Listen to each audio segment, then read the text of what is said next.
ఆ రాయి కూడా కెమికల్ కోట్ వేశారు. ఈ రాయి కూడా కెమికల్ ఇంత బాగుందా ఇప్పుడు? అవును సార్. అన్న కొన్ని రాళ్ళు దీంట్లో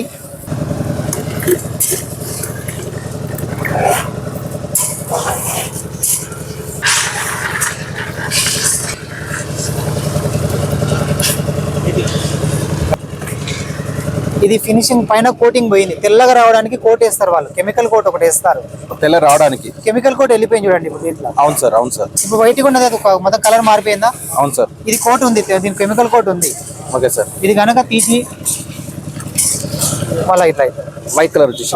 అవును సార్. చాలా మంది అనుకుంటారు అంటే పౌడరే కదా దానికి అనుకుంటారు, కానీ దీనికి కూడా కెమికల్ కోట్ వేస్తారు. ఎందుకు వేస్తారు సార్? ఇలా ఉంటే రాయి తీసుకోరు, అలా ఉంటే తీసుకుంటారు. ఓకే. ఇలా ఉంటే ఈ రాయి బాగాలేదని డైరెక్ట్ నార్మల్ పర్సన్ కూడా చెప్తాడు. సో దీనికి కూడా కెమికల్ అప్లై చేస్తారు, వాళ్ళకే తెలుసు. ఇది చాలా మందికి తెలియదు ఈ విషయం. Okay sir, okay sir. మీకు ఇక్కడ ప్రాక్టికల్ తెలిసిపోతుంది. అదే సార్. చాలా మంది ఏంటంటే డస్ట్ అనుకుంటారు, అది డస్ట్ కాదు, అది కూడా ఒక కెమికల్ పార్ట్. అంటే జనాల కోసం వాళ్ళు కొనాలని చెప్పేసి వాళ్ళు కెమికల్ కోటింగ్ అనేది సార్. ఇప్పుడు దీన్ని బట్టి ఇక్కడ మనం చూసేది అంటే కెమికల్ కోటింగ్ చేసినా నాకు అర్థమైంది, కానీ ఇది క్వాలిటీ ఉందని మనకి ఎట్లా అర్థమవుతుంది? ఏం లేదు, దీంట్లో కూడా రాళ్ళు ఉంటాయి. ఇది ఒకటే టైప్ రాయి. ఈ రాయి కనుక ఉందనుకోండి, ఈ రాయి క్వాలిటీ రాయి.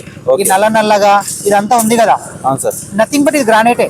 ఓకే, అవును. దీని గ్రానైట్ ను పాలిష్ చేసి ఇలా వస్తారు. ఈ రాయి బాగానే ఉంటుంది. దీంట్లో కొంచెం వచ్చేసరికి ఈ రాయి కొంచెం క్వాలిటీ కాదు. సో ఇలా ఉండడం వల్ల కొన్ని పాలరాత రాగా ఉంటాయి, కొన్ని రాళ్ళు వేరే ఉంటాయి. అవును, అది దృష్టిలో పెట్టుకుంటే ఇవి వేరే ఉంటాయి కొంచెం. సో దీని వల్ల మనకి ఇట్లా ఉండడం వల్ల ఎఫెక్ట్ ఇది స్ట్రెంత్ కరెక్ట్ గా ఉంటది, క్రషింగ్ స్ట్రెంత్ కరెక్ట్ గా ఉంటది. అంటే లోడ్ కనుక వచ్చి ప్రెషింగ్ చేసినప్పుడు లోడ్ పర్ఫెక్ట్ గా ఉంటది. అది రాయి కొన్ని పాలరాయి మెత్తగా ఉంటది. మెత్తగా ఉన్నప్పుడు వచ్చే ప్రాబ్లమ్స్ ఏంటి? పైన లోడ్ పడ్డప్పుడు కింద దిగిపోతుంది. సో ఇలాంటివి ఏం ప్రాబ్లం కాదు. కొన్ని అప్పుడప్పుడు కొన్ని వేరే రాయి ఉంటది, రాయిని చూసుకొని డిజైన్ చేసుకోవాలి.